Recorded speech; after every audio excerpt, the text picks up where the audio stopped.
Well, quietly over the last few days, and I've been helping this group out. The group is called the New Federal State of China. They have been walking the halls of Congress, trying to get members of Congress to sign on to a letter to go to the Judiciary Committee and Jim Jordan to urge him to investigate China's ties into the federal government. It's an investigation that needs to happen, which is why I want many members to sign on to this letter.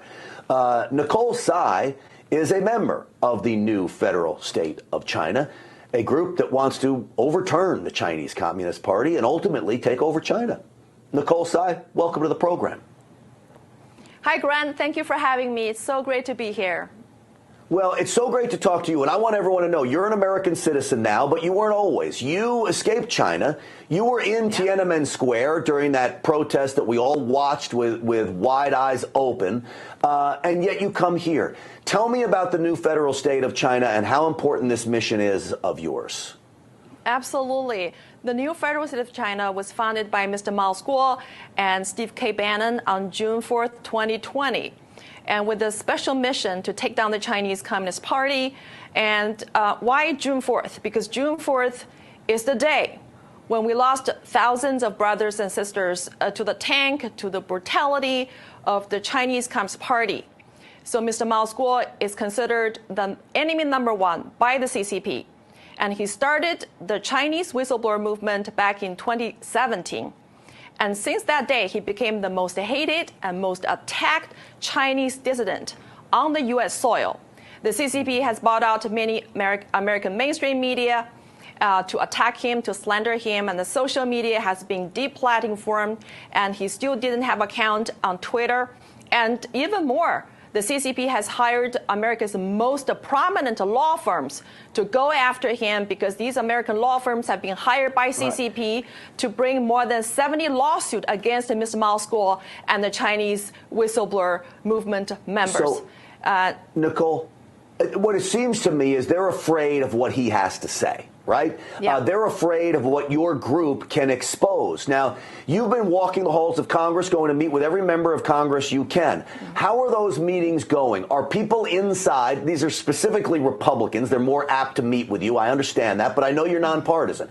How has those meetings been going? Are the members of Congress understanding just how strong and serious of a problem this is? It's strong, it's solid, it's unstoppable. And I'm so encouraged by the outpouring support and enthusiasm expressed by our congressional leaders. And they know that CCP is the most dangerous existential threat to America. And they know that we need to save America first before we can talk about the free China, because the CCP is here. The CCP has succeeded in weaponizing America's federal government agencies, including the Department of Justice, the FBI, the SEC, and they have launched an assault on the U.S. justice system. And their goal is very clear, is to take down America. So before CCP take down America, we need to take down the CCP, and we need congressional leader support from both aisles, because united we stand, we'll have a better chance to take down CCP sooner. Nicole, I believe that China needs the United States for its economy to run. I mean, look, we have a huge trade deficit with China. China is eating our lunch when it comes to that stuff. We need China as well. Sadly, we need China more than we should need China. We rely on them for a lot of things. War would not be in the best interest of either country. So when you say China wants to destroy America, can they financially afford the destruction of America? What would that do to China? China needs America as much as America needs China from an economic standpoint. So let me first clarify the difference between China, Chinese people, and the CCP. So Chinese people and China is not represented by the Chinese Communist Party. The CCP has hijacked China and been enslaving the Chinese people for so many years since 1949. So let's be clear. The CCP does not represent the Chinese people. And then when we're talking about the economy, that whole global economy is actually the biggest slavery of the 1.4 billion Chinese people. The CCP has stolen American jobs and put them into China and enslaved the Chinese cheap labor. And that is the slavery. So that is not economy. That's slavery. And we need to end this slavery by decoupling from the CCP economically, diplomatically, trade, and militarily, everything. We need to cut off the tie with the CCP. And America should establish a normal and diplomatic and economical normal relationship with the Chinese people, represented by the new federal state of China, which is now have been followed by more than 600 million people around the world, including those in China. That, Nicole, is the key, is to get rid of the Chinese Communist Party and let the people of China finally have their country back. It's so great to have you on this program. How can people help you?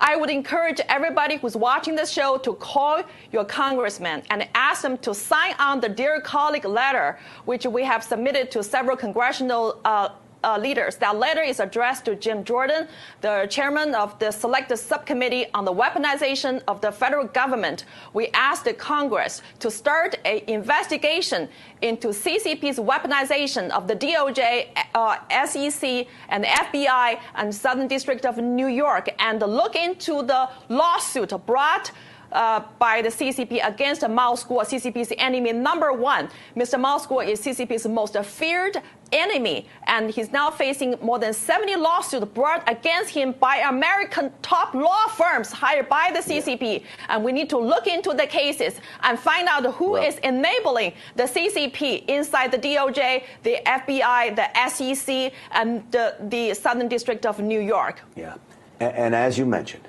it goes far beyond just one man. This is about the safety and security of America. It's about the people of China, and it is a very, very important issue. Nicole Tsai, I appreciate you coming on. I appreciate you putting up a fight with the new federal state of China. Thank you. Thank you for having me, and thank you, America, for supporting our goal to take down the CCP, beginning in the United States of America, beginning inside the U.S. federal government agencies. Thank you. Well, that is a goal that Stinchfield's Army can get on board with. I can promise you that, Nicole. Thank you.